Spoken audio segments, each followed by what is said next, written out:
7 reasons why Halloween can be a nightmare for people with neuro conditions. Pun intended.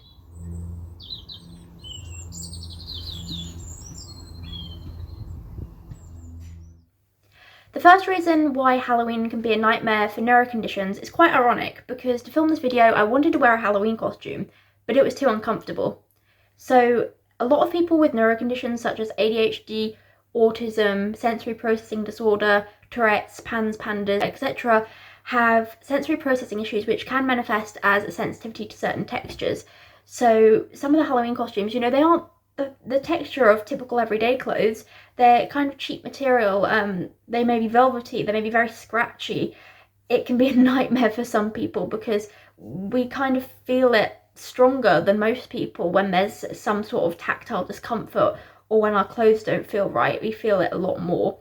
And also a lot of Halloween clothes are very wavy, they have very strange cuts, and that can be very irritating for some people. And again, we may feel it more than others because we're very sensitive in regards to sensitive senses. The second point also links to this.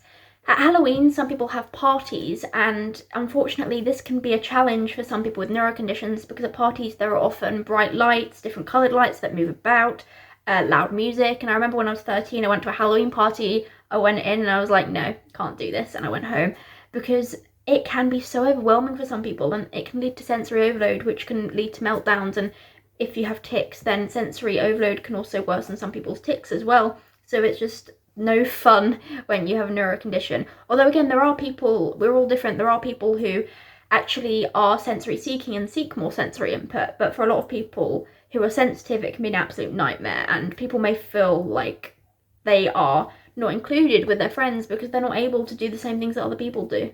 Number 3. At Halloween, some people watch scary movies, and for some people they absolutely love this, but for other people it can maybe worsen anxiety or OCD obsessions, as some people with neuro conditions have co-occurring mental health struggles. So when I was younger, I remember watching something about clowns and I had an OCD obsession that was like, you need to learn to pogo stick, otherwise the clowns will get you. And it's irrational, but that's what OCD is. It's very irrational. So potentially it could worsen people's anxiety if they're around scary movies and things, or it might make it harder for someone to sleep because they're anxious, and it can have a big impact on someone. So that can make Halloween a whole nightmare as well.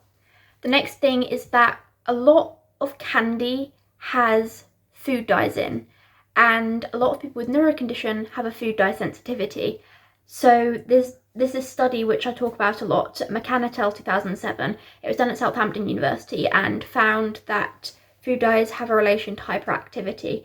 And also there are quite a lot of anecdotal reports by people with neuro conditions where people say that when they consume food dyes they experience more symptoms, and that can include sort of rage attacks and meltdowns and tics. For people who have tics, it can worsen their tics.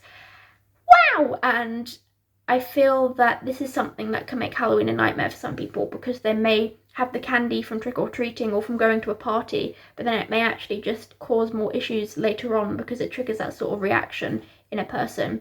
There are quite a lot of studies on PubMed about food dyes, and some of them you'll find that there is a link between food dyes and these sort of issues. And there was a study at, well, not specific, it was a case study at Amen Clinics, and there was this person who experienced anger and other issues and a change in just the way they feel and act after consuming food dyes, and they did a brain scan and they did find a difference. So it does really impact some people, and that can make Halloween a nightmare as well. But it's not even just the food dyes. I did an Instagram sort of ask me a question in my stories, but that's what they call it, but it was actually me asking what foods trigger your tics or worsen your tics, and quite a few people said sugar. So again, sugar's in a lot of candies and will be in a lot of food at Halloween parties, so for someone with tics it could definitely worsen their symptoms. The next thing is that people may worry that when they go trick-or-treating, the people answering the door may not understand them. So for a child with tics, they may be worried that their tics may be misunderstood.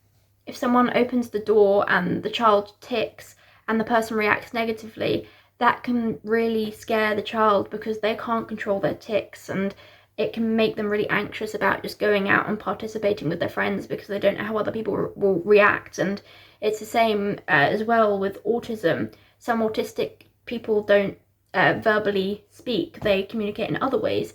But when you go trick-or-treating, you're supposed to say, or at least you're expected to say trick or treat, but some people can't, and then that child who is unable to verbally speak may worry about how people may judge them for that.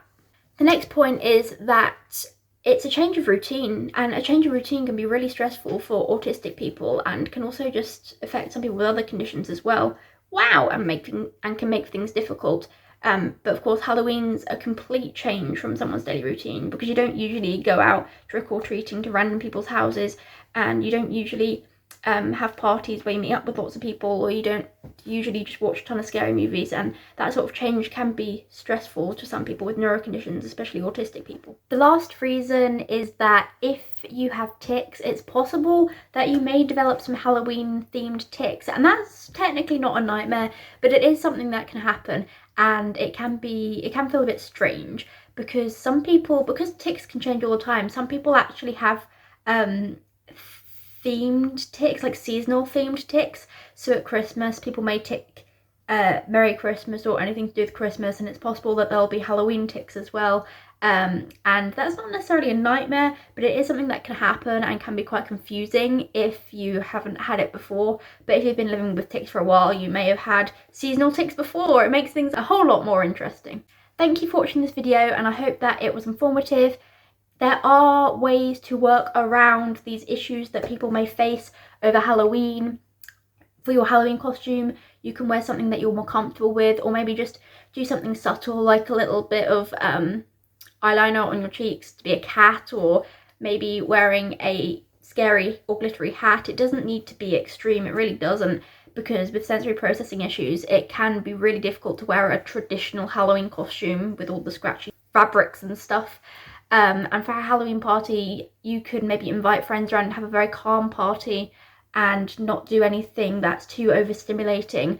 There are ways to do it in your own way, and you don't even have to do it traditionally. If you don't like Halloween, if you don't like the scary nature of it, then you really don't have to celebrate it. And if you do, then maybe don't celebrate it traditionally, but maybe just have your own celebration in your own unique way.